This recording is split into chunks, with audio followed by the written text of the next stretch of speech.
بالآخر دنیا کی GDP کا تاج G7 سے برکس کے سر پر سج گیا۔ آپ سوچ رہے ہوں گے کہ برکس ہے کیا؟ برکس کا مطلب یہاں اینٹیں نہیں بلکہ 5 ممالک کا ایک الائنس ہے، جس میں B سے برازیل، R سے رشیا، I سے انڈیا، C سے چائنا اور S سے ساؤتھ افریقہ۔ ان سب کو ملائیں تو بنتا ہے برکس۔ اب یہ 5 ملک اکانومی کے اعتبار سے اپنے علاقے کے سپر پاور ہو چکے ہیں۔ دوسری طرف G7 الائنس ہے، 7 ممالک کا گروپ، جس میں Canada, France, Germany, Italy, Japan, UK، امریکہ اور ایک نان ممبر یورپ بھی شامل ہے۔ G7 کے پاس دنیا کی آبادی کا 10% ہے، جبکہ برکس کے پاس 41%۔ G7 جو دنیا کی اکانومی پر راج کرتی تھی، لیکن اب برکس ان کے لیے خطرہ بن چکی ہے۔ سن 2000 میں برکس کے پاس دنیا کی GDP کا صرف 17% تھا، جبکہ G7 کے پاس GDP کا 42%۔ لیکن مارچ 2023 میں غیر معمولی تبدیلی آئی، جس میں برکس نے دنیا کی GDP میں G7 کو پیچھے چھوڑ دیا۔ اب برکس کے پاس دنیا کی GDP کا 31.5 ہے، جبکہ G7 کا حصہ کم ہو کر صرف 30% رہ گیا ہے۔ برکس کو امید ہے کہ 2030 تک دنیا کی اکانومی کا 50% برکس کے پاس ہوگا۔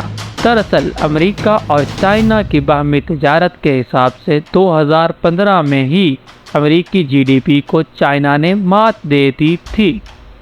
G7 اور خاص طور پر امریکہ کے لیے گھبرانے کی بات اور کیا ہو سکتی ہے کہ اور بہت سے ممالک برکس کا حصہ بننے کی کوشش کر رہے ہیں، جیسے بنگلہ دیش، مصر، UAE، سعودیہ، ایران، بلکہ یہاں تک کہ میکسیکو بھی، جو کہ اپنی GDP کا سینکڑوں بلین اس میں شامل ہونے کے لیے لگا رہا ہے۔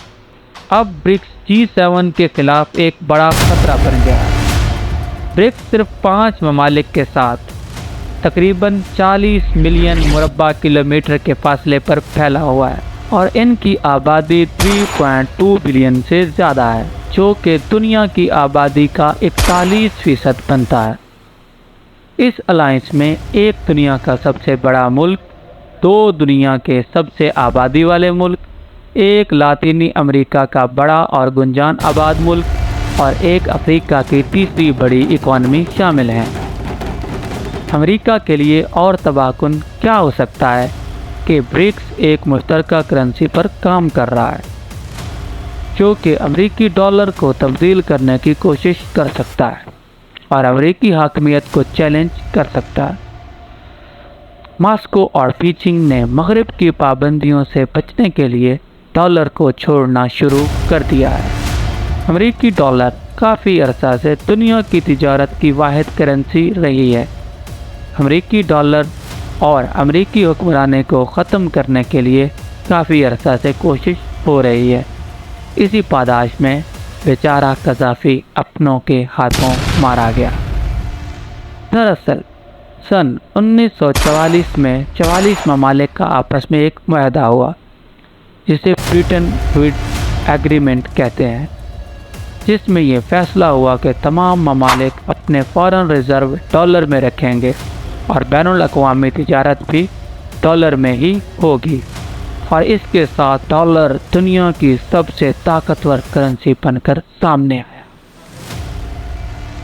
اس سے امریکہ اپنے دوستوں اور دشمنوں پر پریشر بنا کر رکھتا ہے اور معاشی پابندیوں کے ذریعے اپنا کام نکلواتا ہے۔ امریکہ نے دوسروں پر پابندی لگا کر کئی سفارتی کامیابیاں حاصل کی ہیں۔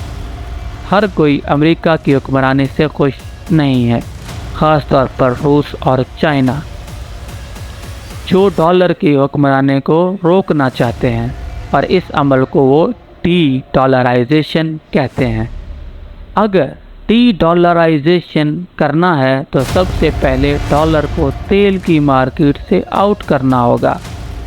وہ اس لیے کیونکہ امریکی ڈالر کو پیٹرو ڈالر کہتے ہیں۔ اس لیے اگر ڈالر کو ختم کرنا ہے